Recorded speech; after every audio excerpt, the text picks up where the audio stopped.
네, 이준석 개혁신당 대선 후보가 얻은 득표율이 8.34%였는데요. 이 숫자가 개혁신당에 참 많은 숙제거리를 던져줬다. 이런 진단이 일반적입니다. 어떻게 풀지가 궁금한데요. 이 개혁신당의 천하람 당대표 권한대행 겸 원내대표를 모셨습니다. 어서 오세요. 네, 안녕하세요. 개혁신당의 천하람입니다. 당 사정 여쭤보기 전에 네. 어제 이재명 대통령과 비빔밥을 함께 드시지 않았습니까? 그렇죠.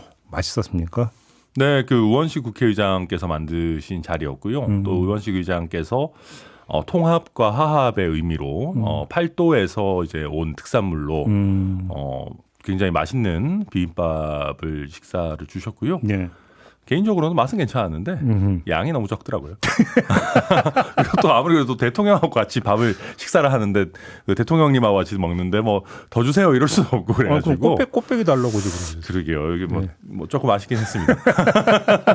분위기는 좋았습니까? 영상으로 잠깐씩만 봐가지고. 그러니까 아무래도 뭐 초면이 아닌 관계잖아요. 그러니까 이제 뭐 다른 당의 원내대표나 대표님들은 뭐 말할 것도 없고 그렇죠. 뭐 이재명 대표님도 이게 대통령님도 아직 대표님이라는 말이 그 입에서 떨어지지 않을 정도로 원래 소통하고 있는 사이였기 때문에 뭐 크게 어색하거나 이런 것은 없었고요. 네. 다만 이제 뭐 그 모두 발언에서도 조금 나왔지만 저나 이제 뭐 국민의힘의 김용태 비대위원장 같은 경우는 조금 우려되는 부분들도 좀 소통도 하고 뭐 그런 상황들이었습니다. 이제 바로 그 지점에서 이제 그 대법관 수를 30명으로 증원하는 법안. 네. 말씀하셨던 어떤 취지의 주장이셨던 겁니까? 사실 이제 그런 겁니다.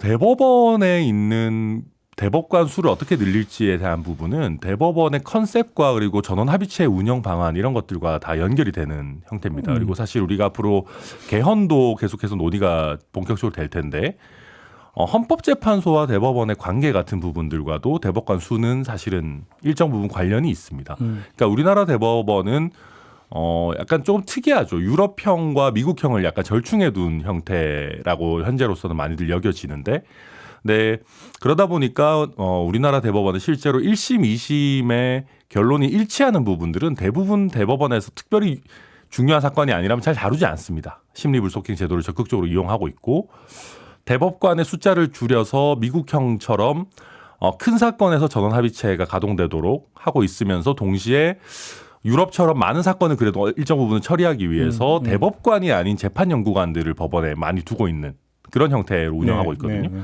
그러면 30명으로 증원하겠다라고 하면은 이 컨셉을 그러면 완전히 유럽형으로 가는 건가? 근데 그렇게 되면 전원 합의체라는 게 이제 합의를 실질적으로 하기가 좀 어려워지는 형태죠. 그러면 우리 사회에 중요한 사건들이나 의미 있는 사건들을 일정 부분 헌법재판소로 그럼 조금 더 넘기는 선택을 할 것인가? 그런 부분들에 대한 고민이 조금 더 있어야 되고요.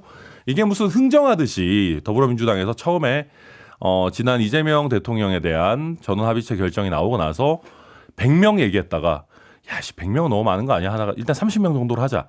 이런 식으로 컨셉 없이 그냥 마구잡이로 할 일이 아니다라는 게 첫 번째고요.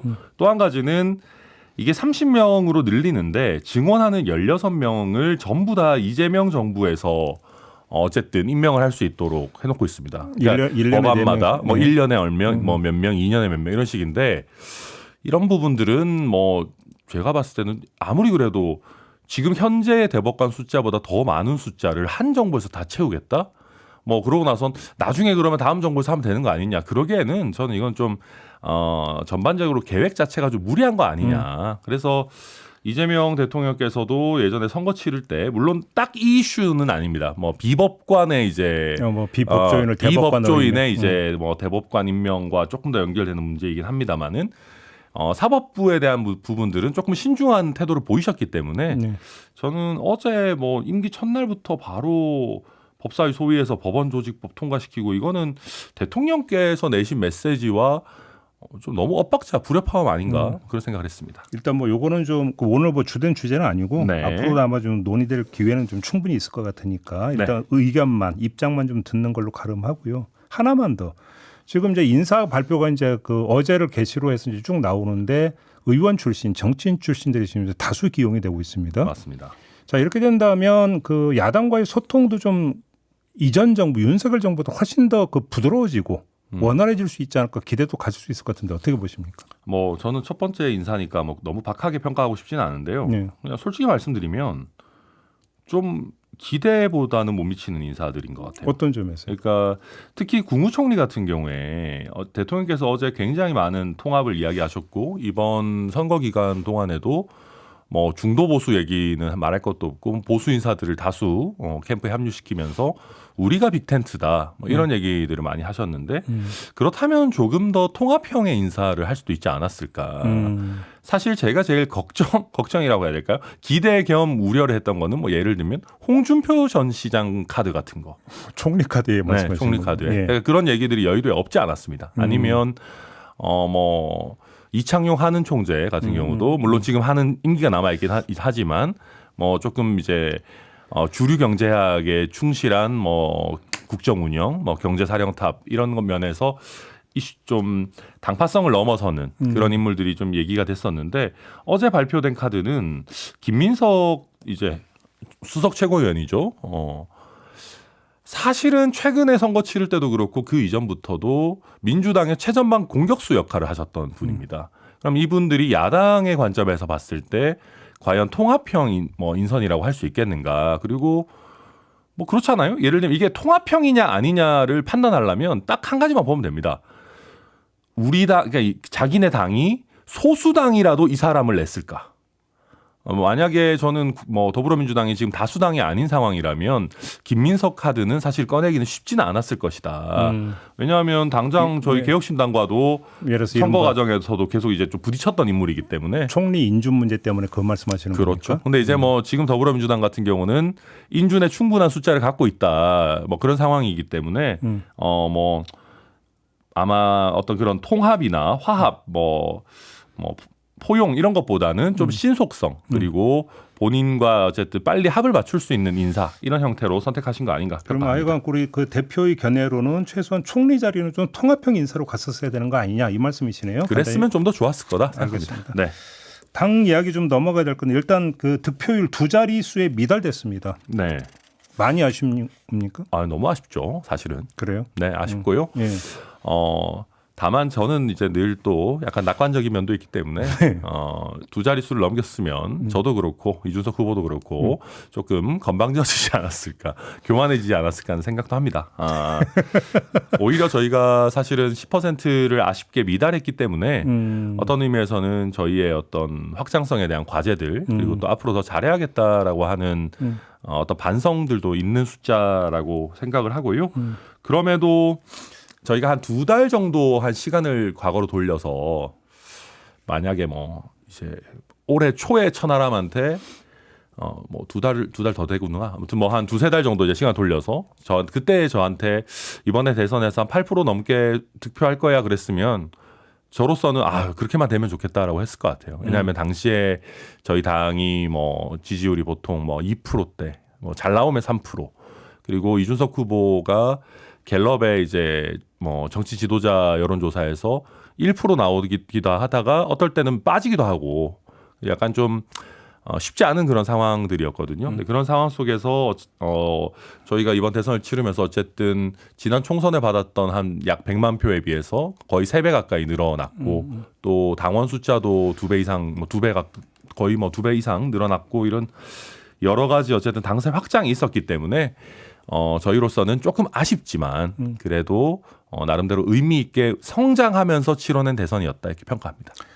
근데 지금 그 통일된 거의 네. 일치된 분석이 그 한 자릿수 득표율에 머물렀던 결정적 이유는 3차 TV 토론 발언 때문이다. 동의하십니까? 네, 저도 선거 다 끝났으니까 이제 얘기하자면 저도 동의합니다. 그래요? 예. 결정적 패착이었다라는 진단에 동의하십니까?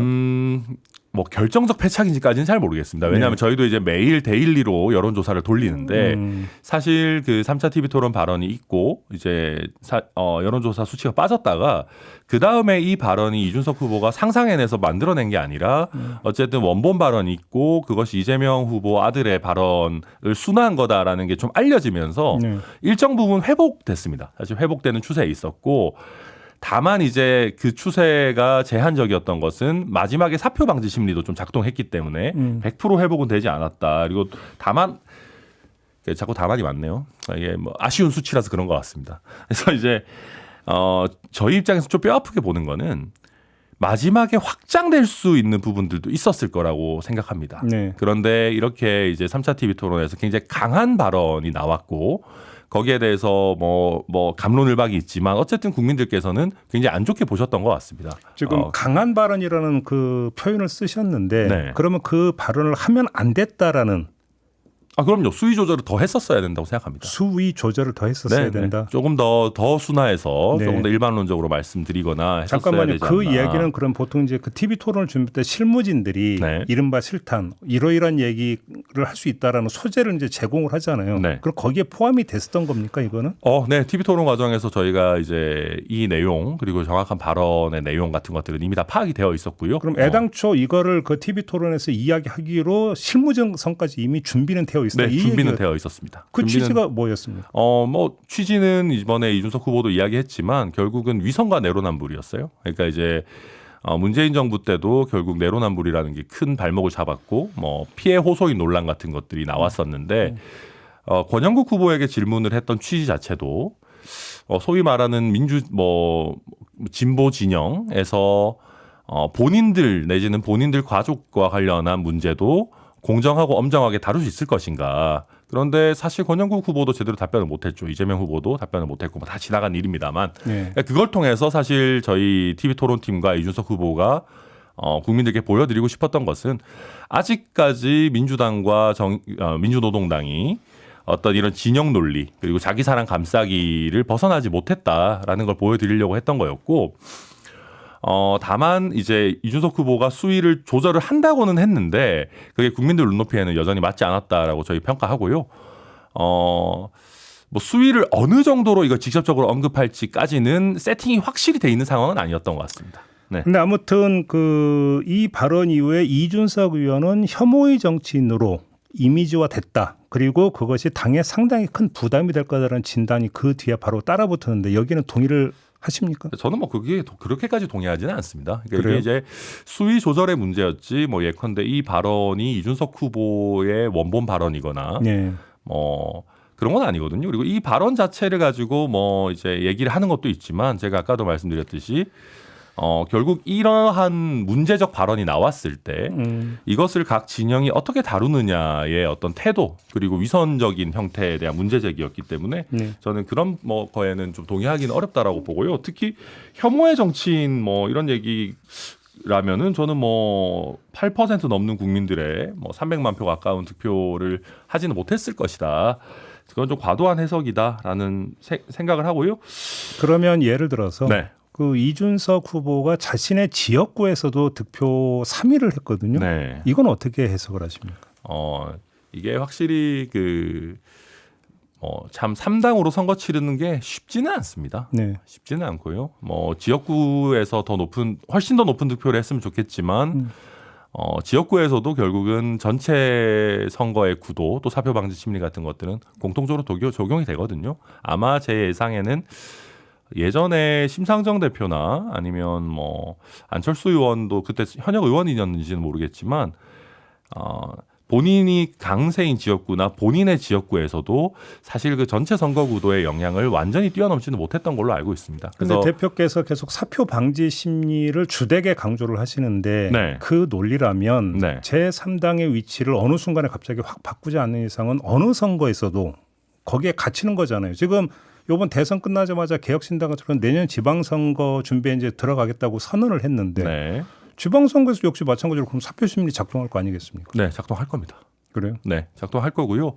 그런데 그걸 위해서 사실은 저희가 아쉬운 거는 3차 TV 토론 얘기 조금 마무리하자면 사실 3차 TV 토론 이후에 저희가 안정적으로 10% 중반을 넘어서 15% 정도를 모두가 인정하는 형태로 넘어섰다라고 한다면은 조금 달랐을 수도 있습니다. 그런데 저희가 3차 TV 토론 이후에 어쨌든 1, 2차 토론에서 공격력을 보여줬으니까 네. 조금 더 포용력이나 이런 걸 보여줬다면은 저는 더 올라갔을 수도 있다고 보고요. 근데 그러지 못했기 때문에 10% 언저리 선에서 사표 방지 심리에 영향을 좀 강하게 받는 구간에 우리가 머물지 않았나 그런 생각이 있고 동탄에서는 아마 이준석 후보가 선거 당일에도 본인이 동탄의 국회의원으로 돌아가서 열심히 하겠다라고 했기 때문에 앞으로 더 좋은 결과가 있지 않을까 생각하고 결국은 지방선거에서도 이렇게 되면은 얼마나 빠르게 10% 선을 좀 돌파해서 의미 있는 경쟁 구도를 만들어내느냐 거기에 따라서 지방선거 결과도 굉장히 많이 달라질 것이다 생각합니다. 네. 뭐 이제 뭐 선거 비용 보전 이런 얘기를 많이 했는데 뭐 후원금 때문에 흑자다 당시 이미 그렇게 이야기를 했더라고요. 뭐 저희가 그렇다고 해서 선거 치르고 뭐 남겨 먹었다 뭐 이런 형태는 아니고요. 저희가 들어온 돈과 이제 국고 보조금 거의 다 다 썼습니다. 다 썼고 기존의 당에서도 조금 선거를 염두에 두고 긴축 재정을 해서 아껴놓은 재정도 있었기 때문에 부채는 안 졌다. 네, 저희가 뭐 빚을 알겠습니다. 지지는 않았고요. 그럼에도 불구하고 개혁신당의 재정 아주 큰 당들에 비해 열악하기 때문에 지금도 후원 언제든지 가능하다 말씀드립니다. 당에서 이제 자평을 하기를 원칙 있는 승부와 완주 네. 이걸 강조를 했습니다. 이걸 보면서 저는 지금 그 국민의힘 안팎에서 나오고 있는 이른바 단일화 부산 책임론 네. 이걸 그 염두에 둔 자평 아닌가 싶은 생각도 좀 했었는데 아무튼 국민의힘 안팎에서 단일화만 됐으면이라는 이야기가 벌써 나오고 있잖아요. 어떻게 받아들이십니까? 저는 선거 때도 그런 얘기했어요. 우리는 원래 미움받을 용기가 있는 사람들이다. 그래요. 네, 이준석 후보 싸가지 없다라는 얘기 하는데 오히려 싸가지 없기 때문에 우리는 욕해도 뭐 언제는 우리를 예뻐해 줬냐 그런 얘기도 하고 그랬습니다. 사실 선거철의 선대위원장 발언으로는 좀 부적절하지 않았나 하는 생각도 갑자기 드는데요. 지금 얘기하고 나니까 뭐 어쨌든 아니 저는 그래요. 정당이 당원과 국민에 의해서 자기네 대선 후보를 뽑았으면 완주를 해야죠. 완주 안 할 거면 후보 왜 냅니까? 무슨 정당이 뭐 광 팔고 다시 들어가려고 후보 냅니까? 저는 그래서는 절대 안 된다고 생각하고요. 그래서 이준석 후보도 정말로 계속해서 단일 압박이 있었지만 처음부터 끝까지 원칙 있는 승부를 하겠다라고 국민들께 약속을 했고 저는 정말 보기 드물게 국민들과의 약속을 정치공학적 필요에 저버리지 않고 끝까지 지켜낸 정치인이다. 이거는 이준석의 정치 인생에 굉장히 큰 자산이 될 것이다. 개혁신당에도 그렇다라는 말씀드리고요. 국민의힘에도 한마디만 말씀드릴게요.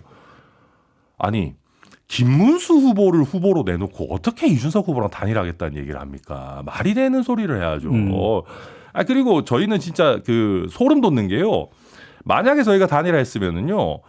김문수 후보, 윤석열 전 대통령 뭐 황교안 전 총리, 정광훈 목사 이런 분들하고 이준석이 원팀이라는 얘기인데 생각만 해도 소름 돋는 일 아닙니까? 그래서 저희는 애초에 할 생각도 없었지만 끝나고 나서 봐서도 안 하기를 천만다행이다. 그렇게 알겠습니다. 생각합니다. 네. 시간이 다 됐는데 10초. 10초. 혹시 홍준표 전 대구시장이 입당한다는 얘기는 없습니까? 아직 하와이에 계시는 거 아닙니까? 근데 아무튼 저희는 홍 시장님의 어떤 결단도 다 환영합니다. 환영합니까? 환영합니다. 알겠습니다. 마무리하죠. 고맙습니다. 네, 감사합니다. 천하람 개혁신당 원내대표와 함께했습니다.